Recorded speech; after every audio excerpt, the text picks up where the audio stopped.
እናንተ ከእርሱ የተቀበላችሁት ቅባት በእናንተ ይኖራል። ማንም ሊያስተምራችሁ አያስፈልጋችሁም።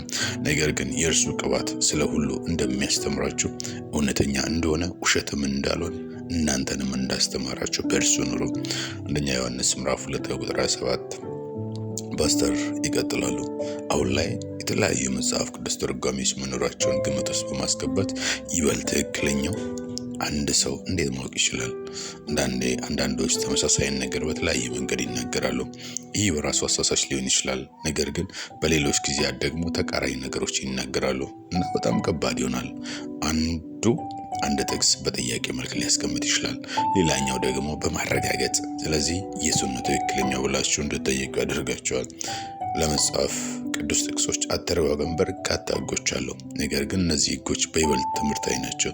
እነዚህን ትምህርታዊ ህጎች ስትጠቀሙ ጥሩ የምትሆኑት የስነ መለኮት ምሁርን ያህል ነው።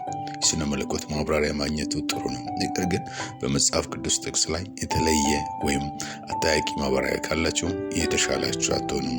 ስለዚህ ጥያቄው የሚሆነው ትክክለኛው እውነታ እንዴት ታውቃላችሁ? መንፈስ ቅዱስ የመጽሐፍ ቅዱስ ደራሲ ነው። መጽሐፍ ቅዱስ በውስጡ ሁሉንም ነገር ያውቀዋል። ምክንያቱም ለኛ የሰጠን እርሱ ነው። ቅዱሳት መጽሐፍት ሁሉ የእግዚአብሔር መንፈስ ያለባቸው ናቸው። ሁለተኛ ጢሞቴዎስ ምዕራፍ 2 ቁጥር 16 ይህ አምላክ ደግሞ መንፈስ ቅዱስ ነው፣ በእኛ ውስጥ ይኖራል እና አገልግሎቱን በእኛ ውስጥ ይፈጽማል። መጽሐፍ ቅዱስ በኤፌሶን ምዕራፍ 1 ቁጥር 17 እስከ 18 የክብር አባት የጌታችን የኢየሱስ ክርስቶስ አምላክ እርሱን በማወቅና የጥበብና የመገለጥ መንፈስ እንዲሰጣችሁ ለምናለሁ። ይህም የልባችሁ ዓይኖች ሲበሩ የመጠራቱም ተስፋ ምን እንዲሆን በቅዱሳንም ዘንድ ያለው የርስት ክብር ባለጠግነት ምን እንዲሆን ለምናምን ከሁሉ የሚበልጥ የኃይሉ ታላቅነት ምን እንዲሆን ታውቁ ዘንድ ነው ይላል። የልቦናችን ዓይኖች የሚያበራው በመጽሐፍ ቅዱስ ውስጥ ያለው ረቂቅ ነገሮች እና ሚስጥራት የሚገልጥልን እርሱ ነው። መንፈስ ቅዱስ የእውቀት መንፈስ ነው። ሁሉንም ነገር ያውቃል እና ሁሉንም ነገር ያስተምረናል። ስለዚህ የህይወት ጉዳዮችን ሁሉ በጥበብ እናስተናግዳለን። ከእርሱ ጋር ያላችሁን ህብረት በይበልጥ በትኩረት ውሰዱ።